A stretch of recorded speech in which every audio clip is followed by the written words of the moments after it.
You're watching Viral Stream TV.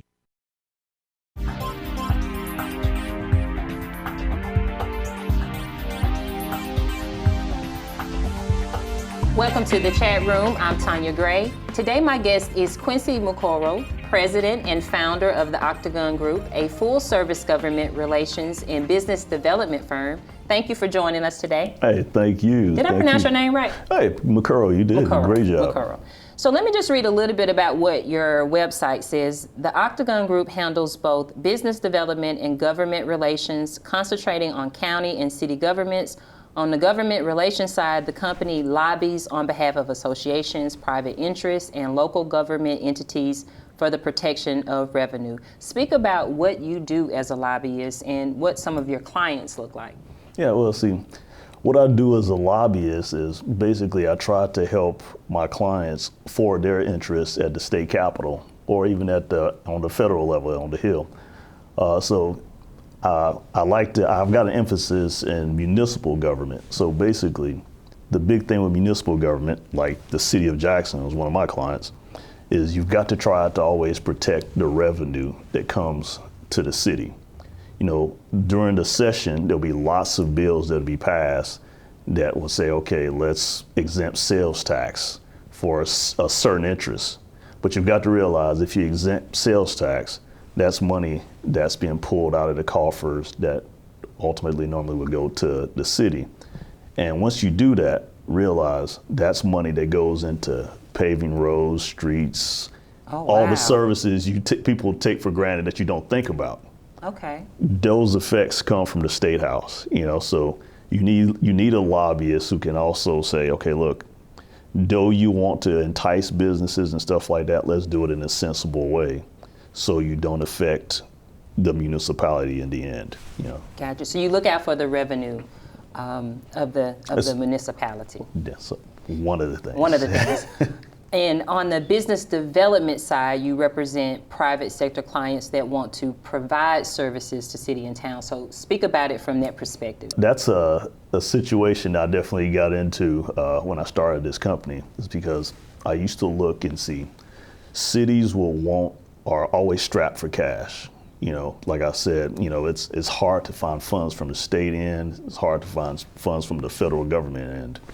So what I started doing with my company was we would get with companies who've got innovative ideas in which they could save cities and towns money. Mm-hmm. So I would represent the company in pitching the idea to a city, you know, so doing the business development and saying, okay, city, you may be strapped for cash in a certain aspect, something that you do. Here's a more innovative way that is done in the private sector. Mm-hmm. And this private sector company can come into a city and say, look, we can do this for a whole lot less.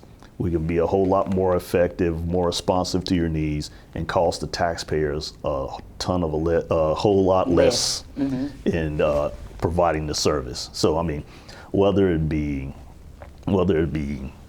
a different garbage collection firm, or it could be O&M services, operations and maintenance. You know, mm-hmm. Some people I've represented engineering firms, O&M companies, meter distributors. I mean, you name it, I've represented them, or I'm probably working with them now. So, Gotcha. Yeah. Cities or states, and I may be asking this the wrong way, when they give tax breaks to companies, for example, the tire plant that came here in Clinton, when you give tax breaks to big corporations like that, what does that do to the funds for the city and the state? Yeah, well, you give, I mean, that's all our money that's given to that company to get them to locate here. Okay. And the idea is basically that by them coming, it will also help the city, I mean the state in the long run with job creation. All those people who have jobs they can spend,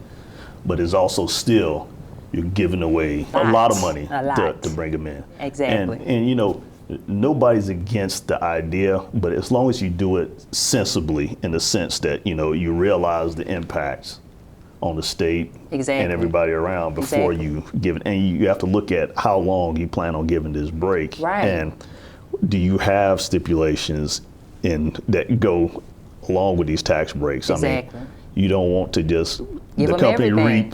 reaps all the benefits and Exactly. they up and leave later on after it's expired. Exactly, exactly. So, Mr. Mukoro, your background is quite interesting. You're the first generation of your family to live in America. Talk about your father, Dr. Salibo Mukoro, your Nigerian heritage, and how it led you to Texas and now Mississippi. Yeah, I mean, my dad is pretty much disciplinarian, military man. I think first, I think he may be probably the earliest black PhDs to graduate out of Sam Houston State University. Okay. Criminal justice. Okay. He was a military officer, so a young officer in his 20s, got his PhD. He was actually brought to America to get his education. He met my mom here as well. Really? So, you know, back in those days, it was actually cheaper. The Nigerian currency was worth more than the U.S. dollar. So there were a lot of Nigerians, immigrants coming over here to get their education and going back. Yeah, so while they were here, they met at Huntsville, and they had me, my brother and sister at the time. But obviously, my dad, being a military officer, returns back to Nigeria. He's in his mid-20s or something like that. And him and some officers in Nigeria band together later on and staged a coup to take over the presidency of Nigeria. Wow. Yeah, it's crazy. I think at that time. What does that do for you in terms of your drive and just? Oh man. How does that shape a young male? I'll tell you this. My dad's my hero, basically. I can believe it. But what it does, it lets you know that there's a higher cost, that the responsibility you have to everybody else. Because my dad had a pretty set out life. So for him, and we still have these conversations today, for him to try a coup to make the lives of a nation better, right, is really selfless. Right. And then when it fails, and you see all the people who are executed, I had uncles that I played with as a young kid that went to firing squads. So it gives me the sense that you are responsible for the legacy of a lot of people. So you've got to do more. Right. The drive's got to be, you cannot be lazy. And I don't know if I remember seeing this somewhere. It says being lazy is a letdown to people who believe in you. So it's really kept me motivated. I can believe that. I can believe that. The average cost of a funeral is over $8,500. Are your loved ones prepared for this financial burden? If you are 85 years old or younger, Final Expense Life Insurance can ease that burden by paying up to $30,000 for funeral and burial expenses. No medical exams, rates will never increase, benefits will never decrease. Call now to lock in your lowest rate possible. Don't leave your loved ones to pay your debt. Call the KPG agency at 601-500-2751 to set up your policy today. So why do lobbyists exist? Okay, let me give you the. The I don't short want to call it the funny answer, but lobbyists exist really to help inform your legislators when they make decisions at the state capitol or whatever level, right? Because it's a short amount of time, especially at the state level, to make a decision. So basically, and they don't have staff here in Mississippi, unlike other state houses. So if a legislator is trying to make a decision on an issue, he normally goes to a lobbyist on one side of the issue and asks, and a lobbyist on the other side of the issue and asks. And you can basically weigh the issue and make the correct decision by your constituents, So it's basically just a way of getting the information that you would need to make decisions, because thousands of bills are dropped. There's no kind of way the greatest legislator couldn't read all those bills in enough time to vote. So lobbyists help with? They help with the process of informing legislators because they represent different clients. And all these clients have issues with different bills, stuff they don't want to become law, right. Others they want to become laws. So lobbyists have the talking points, the white papers to say, all right, this is why this issue is important to this segment. This is why this, and another opposing lobbyist will say, this is why you should not go with that and go with this point. So, well, who lobbies for the people, really? Who lobbies for the citizens? And when the legislators are running for certain offices, they already have in place what they say they're going to do. Why don't they do that? So who lobbies for the people? Yeah, well, see, and I think that's a very delicate balance. That's the representatives and senators lobby for the people, but there's also a need for information because the issues are complex at times. Gotcha. You know, every now and then, a lot of times, well, sometimes the issues are cut and dry, but sometimes it requires a level of expertise that the lobbyists can get people on this end, counsel here, and get the information in a way in which people can dissect it. You know. So what type of career goes with lobbying? I mean, you said you have a background in political science. Of course, that's going to help, but you don't necessarily have to have a background in it. Talk about that a little bit. Yeah, well, you know, I went to Ole Miss undergrad, Mississippi State for my master's. I was actually a PhD student at Ole Miss. Got recruited to UNO. Hurricane Katrina moved me back to Mississippi State. I was on the PhD track there again. What were you gonna do? What were PhD? I was gonna be a professor. I was gonna teach international relations. Oh, you know, wow. the Gotcha. Nigerian kid. You know, Right. Perfect. And when I remember moving to New Orleans, I was supposed to, and when I was supposed to be a graduate assistant in like Tulane or something like that. But anyway, it's not just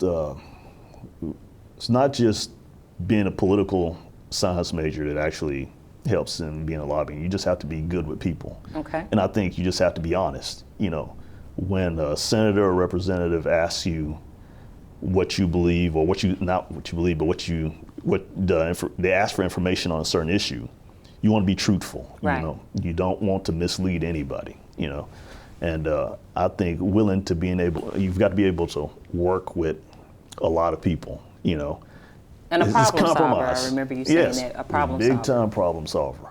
Compromise. It's easy to kill a bill sometimes. It's harder to work with other people to make amendments in bills and get stuff passed. You know, so I think that endears you to your colleagues and it makes you more effective going forward. Exactly. So what are some of the past issues that you have gotten passed or that have gotten lobbied for?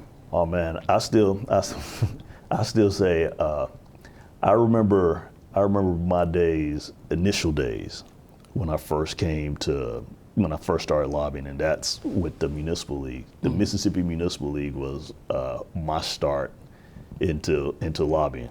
I had an awesome boss, George Lewis. And he just told me, he said, hey, bud, get out there. Yeah. And, you know, basically I went to the Capitol without a clue at the time. You know, I was probably 26, so it's probably been 14 years, maybe 15. You've been in it a while. Been in it for a while. You know, I'm trying to get my grade to show. Yeah, you're almost a veteran in this thing, yes. But we had all kinds of stuff. I think at that time, one of the first bills of real importance, I mean, we passed a lot of bills, was cleanup legislation that is still evolving to this day. Because if you do anything in municipal government, you always know the abandoned property and that kind of stuff has always been a big deal. Cleanup legislation has always been the big deal. And making absentee landowners or property owners clean up their. Exactly. That was one of the very first bills we passed way back in the day, giving due process too, so they'll have time to show up and give an account, and allows the city to go in there and clean up, board up, just to keep stuff safe and kids safe. Exactly. There are always versions expanding the municipality's ability to clean up that kind of stuff. A big thing we always guided for back then was, from a municipal standpoint, guiding against the city's ability to lose the power to annex. Because if a city can't annex, it can't grow. Right. And that's a very big deal. And that was a scuffle back and forth. I think right now there's, a long time back, we used to look at the issue of sales tax versus what is now deemed as use tax, which is internet sales tax. Let me clarify that in the sense that local governments started to suffer when the internet started giving the idea that you can buy what you want online. Yes. You know? Yes. So if that money is no longer in cities, your services are now suffering. Your infrastructure is now suffering. So when you look at a Jackson and you look at potholes and stuff like that, realize a lot of the e-commerce is also hurting. Got you. So now that federally... So we like to just blame the legislators for everything, and we don't really look at the full totality of the picture. This is great, Quincy. Honestly, I think the lesson that I think citizens in Jackson should really understand is they spend more time blaming the mayor. We do. You know, I'm guilty. And the mayor and can the only but it can only do anything with regards to the funds they have. You know, so you have to look at the entirety of the whole process. You know, you look at infrastructure. You have to look at when did it start to deteriorate. You know, so that's a whole conversation we can have within itself. Yeah. So, but when we first started, I remember writing a letter way back in the day to Drew Snyder. Drew Snyder's now the head of Medicaid right now. At that time, he was working with the Secretary of State's office. I don't know if Drew is out there in TV land, but I can find that letter talking about the importance of this internet sales tax to communities and how it will actually help and prevent brick and mortar buildings, help brick and mortar institutions as well going forward. That bill now has been passed not too long ago. So now cities are now getting use tax, but what is also exceptional is that counties are also getting that as well, and they're putting that towards infrastructure. Gotcha. So they've got a formula that's worked out, but it's also it's worked out so every city and town in Mississippi gets a certain percentage of that internet sales tax to fix infrastructure. Well, that's good. Well, okay, that's good information to know. How much lobbying is going into prison reform and changing prison sentencing, or are you seeing that at all? No, I mean, personally, I'm not doing that myself, but I know a lot of interest is in that area right now, just in light of everything that's been in the news. You know, I think the governor, the lieutenant governor, speaker, everybody's well intended right now in trying to remedy a situation that just kind of blew up. Yeah. You know, so I think in the coming days, you know, outside, you know, there'll be changes. You know, there'll be a certain level of accountability going forward. You know. Gotcha. Hi, I'm Tonya Gray with your Insurance Minute. When you buy a life insurance policy, you're making an agreement with an insurance company to pay a monthly premium in exchange for a payment or death benefits to your beneficiaries at the time of your death. You could purchase a life insurance policy that lasts for just a few years or for your entire life, with death benefits ranging anywhere from several $1,000s to several $1 million. If you were to die unexpectedly, will anyone in your life be financially impacted? If the answer is yes, you might want to consider a life insurance policy. Life insurance helps protect the people in your life who need you the most. Legally, your beneficiaries can use a death benefit payout any way they wish. A life insurance death benefit is meant to replace the income of the policyholder, so beneficiaries can use the payout on whatever expenses they have after the death of the policyholder. Contact the KPG agency for a free quote to start a policy today. So do you think lobbying in politics is a good or bad thing? Well,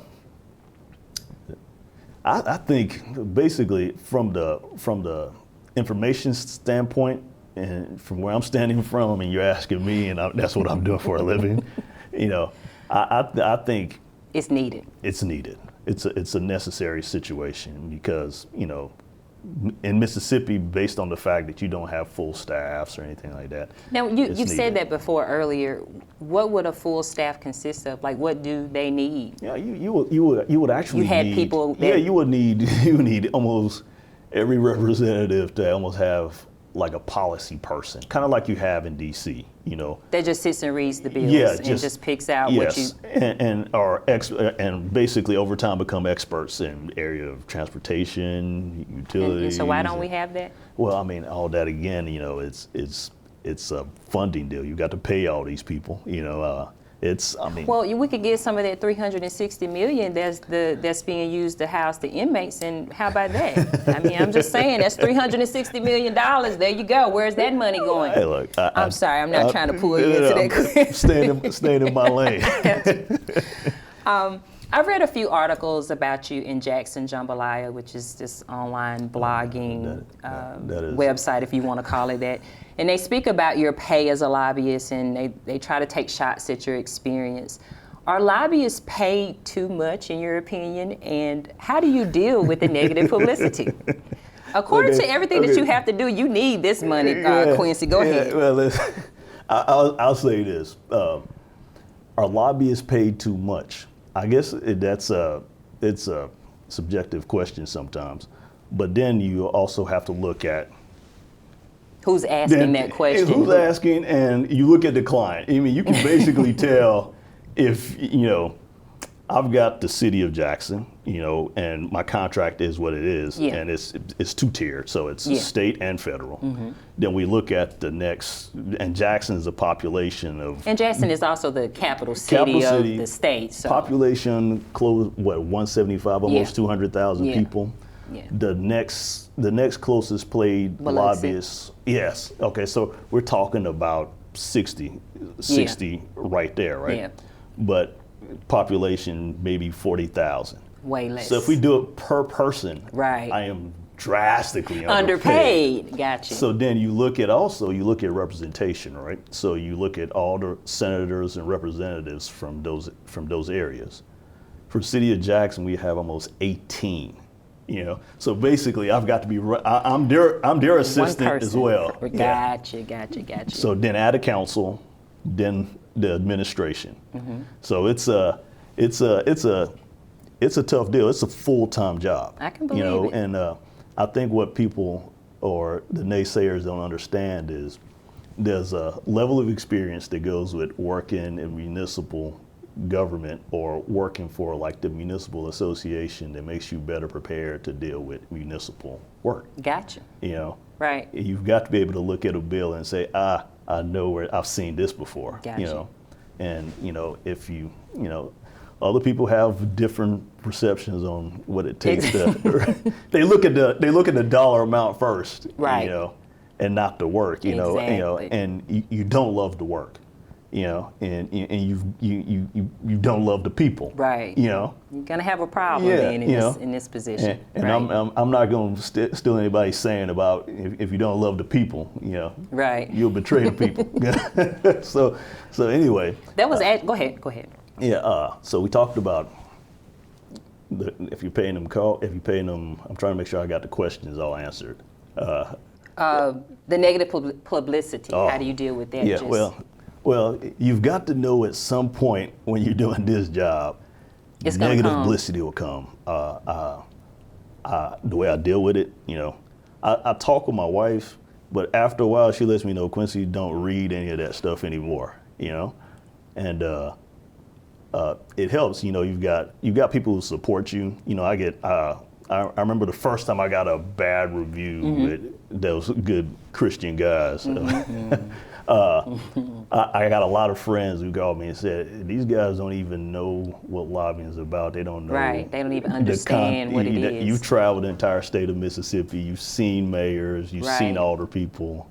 You know, you've seen mayors who became legislators and council people who did the same thing. So it's kind of like political assassination sometimes. Let's take a shot at them. It's sensationalism. Right. But they sell ads. They do. Nice clicks. So you have talked about working for the Mississippi Municipal League. That's where you started. How did that work shape in starting your own business? Oh yeah, well, I think the best part of that, it was the networking. It was like a big family. So I think for me, I worked for how many years, and where I took care of the needs of mayors, council people, answered questions, referred people to different agencies, and when I finally started the business, I had a nice network across the entire state, and not only just the state, because the Municipal League in Mississippi is there's a Municipal League in Louisiana and every other state. So those were my colleagues as well. So I could make phone calls to other states. So it really helps. So for my clients who are not in Mississippi, my business is not in Mississippi, the Municipal League is still the benefit that got me those connections going forward. So it helped you tremendously working there. And I- how long did you work there? You were a director? Yes. What did you do there? Oh man. What did you not do there? Yeah. I'm glad you said that, right? I remember coming in initially, first organizing letters. I worked on I thank the executive director right now, Sherry Vise. I actually got to do something that I didn't think I'd be able to handle. I worked on the Municipal magazine at one time. That was a shocker for me. I also prepared the legislative agenda, with my boss at that time and George Lewis, the executive committee of mayors, board of directors, worked with a contract lobbyist who I really learned a lot from getting started. He was the first person at that time to say, "Hey, this is going to be tough if you decide to go out on your own. You eat what you kill." And that was scary. Yeah, baby. Because entrepreneurship basically, is something else. It's basically, you hear, it's you hear. It's you. It's all you. I don't know if there's any in between. Yes. But organizing trips, I organized the trips to DC for our group. Basically. Same stuff that I do for Jackson now. But it's just basically you're almost on call all the time, because to this day, even after I've left the Municipal League, I still get calls. That's a good thing. For mayors. Yeah. Like I still worked at the Municipal League. That's a good thing. You did something right. They're calling you. Yeah, well, So not everybody thinks so, but. So does a group or an organization need a lot of money to retain a lobbyist? If I had a company and I wanted you to represent me, what does that look like, and what do I need to do in terms of searching for a lobbyist? Like, how do I go about looking for the right person? Well, I think you have to find somebody who's, if you're asking me personally, you have to find somebody who's aligned whose principles are aligned with yours, going forward. You can. There are high dollar lobbyists, and there are ones a little bit on the more affordable spectrum, But you also have to look at how much time are they willing to dedicate to you and your issue. Gotcha. Or do you become just another client in the list of other clients? Gotcha. I think there is a lobbyist out there for any account, So I represent NBC Leo, the Mayors Association, the African American Mayors Association, and I do it pro bono. That was my That's my next question. Yeah. Go ahead. I do it pro bono because, like I said, they're like family to me. And people, a lot of people may not understand that today. I took a lot of criticism if somebody said, "Well, he only has X amount of clients." Right. Well, there's a bunch of legalese that they probably need to read up on, but they have done so much and they struggle so much. I would not want them to have to put out X amount of dollars to hire a lobbyist, and then they have to have little conferences at the same time with the Municipal League. It defeats the purpose. It defeats the purpose for them.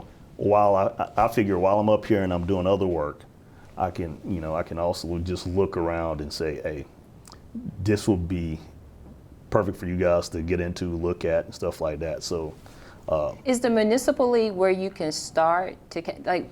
Oh yeah, I think any lobbyist should look at it. Anybody who aspires to be a lobbyist should look at association work. Association work is a very great way to jump into contract lobbying. You know, basically you represent one client, you know your issue area, and I mean if you're working with a medical association or a truckers association, those will be the angles in which you come possibly into contract. But you've got to be seen as almost like a specialist in a sense. For me, the Municipal League, and you'll notice why all my issues are related to municipal government some kind of way. Yes, I stay in my lane. Yeah. You better do that. Yeah. So. Yeah. So, hi, I'm Tonya Gray with your Insurance Minute. People buy life insurance for a number of reasons. One of the primary reasons is providing income protection for a family in the event a breadwinner passes away. Another reason is providing financial security for children should something happen to the parents. Life insurance can even be a way to offset estate taxes in large estate plans. Another reason some people buy life insurance is to save for retirement. The cash value in some permanent life insurance policies can grow tax deferred, and the cash value can be borrowed at a later date. When using life insurance as a cash savings vehicle, it is important to understand the internal fees and guarantees that are built into the policy. Life insurance should be used as a tool for financial protection in case of death. The KPG agency's focus is to provide financial protection in the most cost-effective way possible. Contact us today to start your policy. Talk about your pro bono or charitable work. Do you contribute a certain amount of hours per year to that? How does that work? Well, yeah, I'll tell you, and it's tough. You say pro bono stuff, so basically, you have everybody with their hand out. I like to send a shameless plug to Shamika Reed. Hey, Shamika! Yeah, that's a real good friend. I always like to support we love Shamika. Young, Gifted, and Empowered movement. My wife's on that board. Yes. Christina. Yes, Miss Mukoro. Yeah. And I'm on the board for Red Cross. I do the Rotary Club. Basically, Rotary is great because wherever I end up in the state of Mississippi, I can hop in, get that lunch and some wisdom about Social Security or something like that. So I'm trying to always find more ways to do stuff outside of what I just do professionally because I love speaking. I'm that guy who goes to a barbershop, will get my haircut and sit there for like 2 hours talking to kids about, or younger men about why it's important to vote, or why you should aim higher than what you've seen, even from your parents.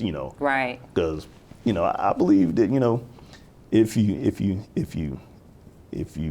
work hard, you can accomplish. You will actually be surprised. Exactly. At what you can actually accomplish. Exactly.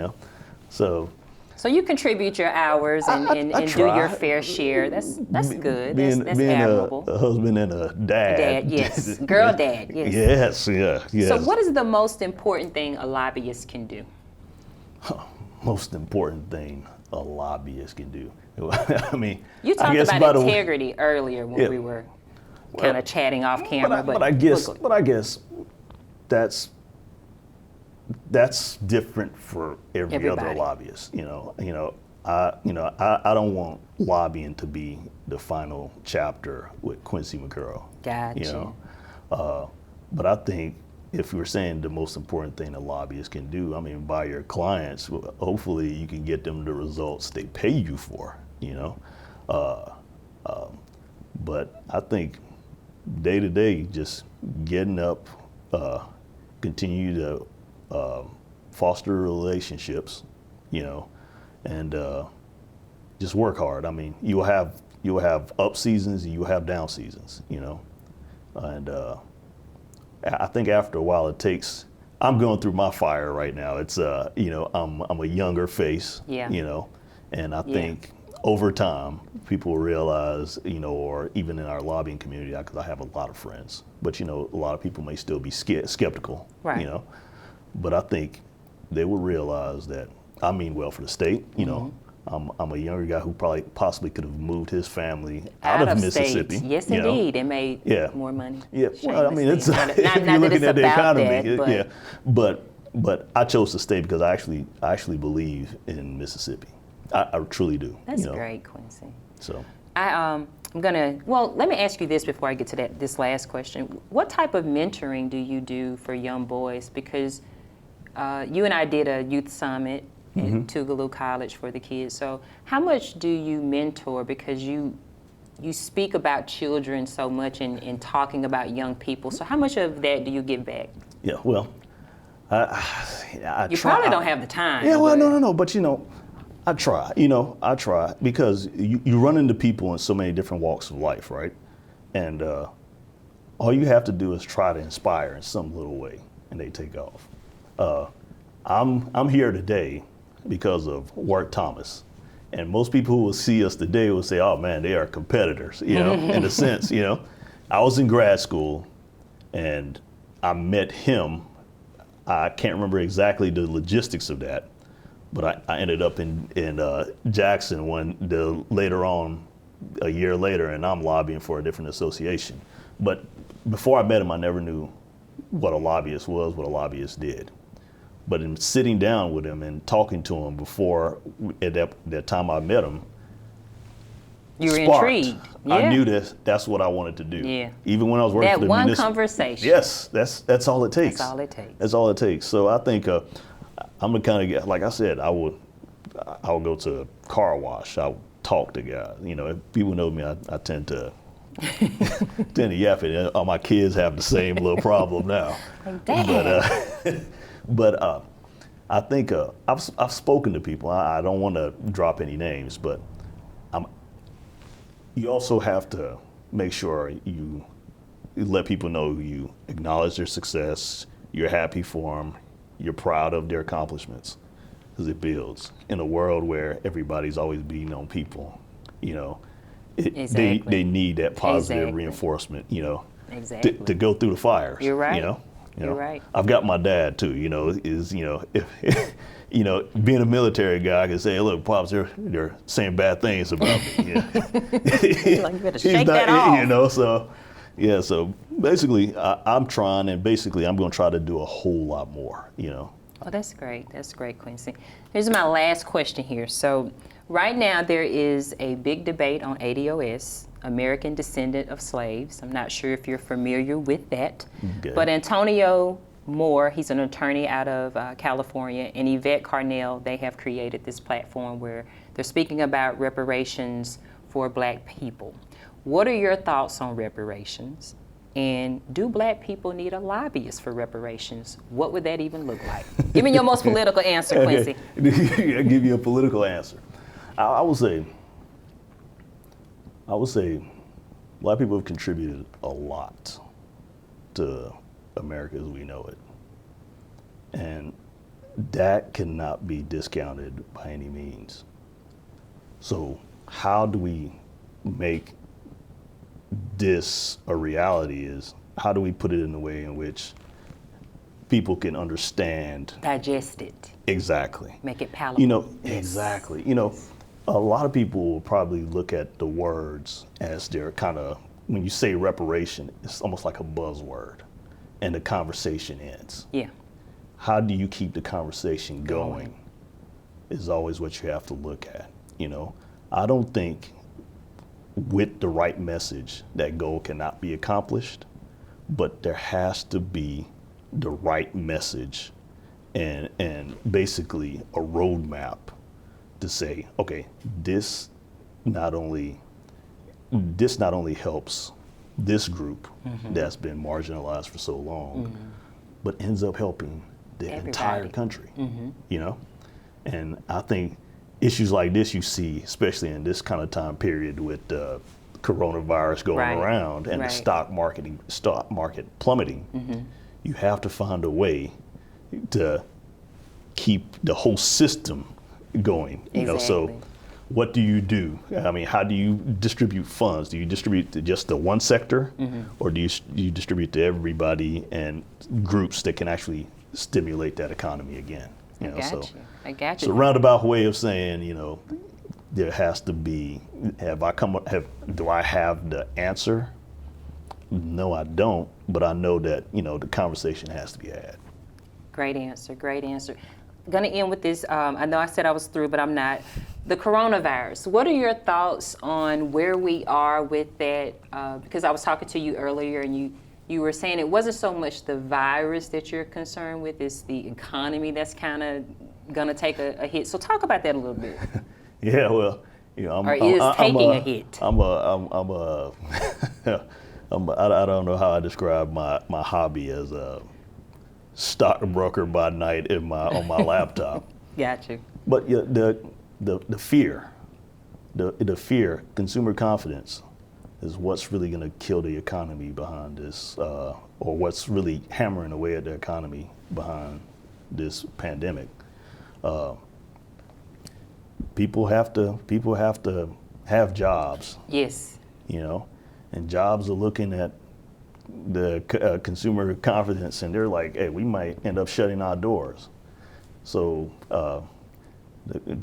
I encourage everybody to obviously not get your information about the coronavirus from Facebook, but definitely the mayor's office has been on top of it. You know, the governor's office has been on top of it. Get your information there, and just stay safe. But the economy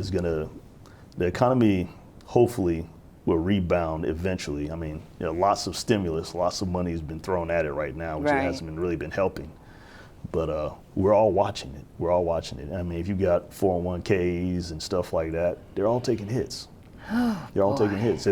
If you're younger, and I'm not giving you financial advice, like I'm just saying basic. You're asking my opinion, right? I am. You know, financial advisors will tell you, you know, if you're younger, you can keep it in there. You can ride it out, you know. But you know, sometimes I worry for those who are older, you know, and it's almost like a replay of the last little situation during the Obama administration. 2008. Yeah. So we're looking, and we're just gonna have to pray about it and have our fingers crossed. Scary times. Scary times. Quincy, thank you so much for coming. I most definitely enjoyed it. You will have to come back and chat with us. I've learned a lot. Could talk to you for hours. I would like to thank Quincy Mukoro for stopping by to chat with me today. You can find his information listed in the description box. Please be sure to like and share this episode. Click on the subscribe and notification button for future content on ViralStreamTV. We'll see you next time on the chat room.